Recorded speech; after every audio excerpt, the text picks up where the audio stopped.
Hello, my name is Keith Hendricks. I'm Product Marketing Manager for John Deere Utility and Compact Loaders. We spent a few minutes talking about the tractors themselves. Now let's spend a few minutes on one of the implements that we normally see about 75–80% take rate, which is the loader. So come on over and let's look at a few differences. First, let's look at what we call our global carrier.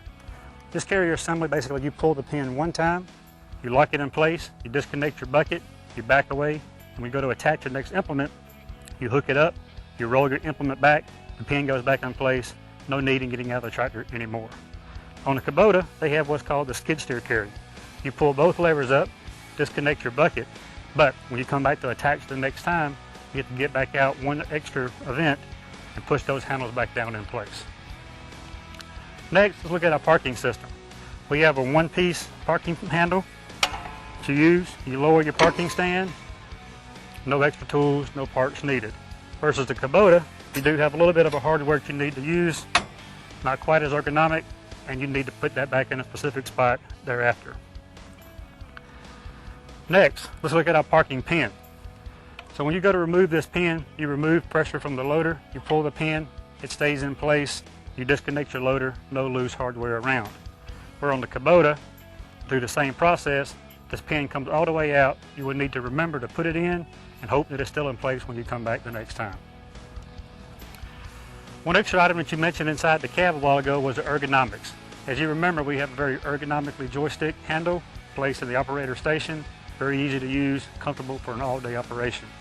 And as you'll see, the Kubota is a little bit different. Once you get into the experience and operate that machine, you'll notice it's not quite as comfortable. So here we have the right-hand side of our tractor where we have our 4 hoses, what we call our quick couplers. So when you go through the process of disconnecting your loader, which is done pretty frequently, you simply have an easy-to-use, very ergonomically placed location. You pull the hoses, you sit on the side, you back the tractor out. Now let's go to look at the Kubota and compare how easy it may be to get access to that point. You'll notice their hydraulic hoses are between the engine and the mounting frame. As you can see, it's very difficult to get to. Think about how frequently you do remove that loader, how much more difficult it will be to get access to this point each and every time.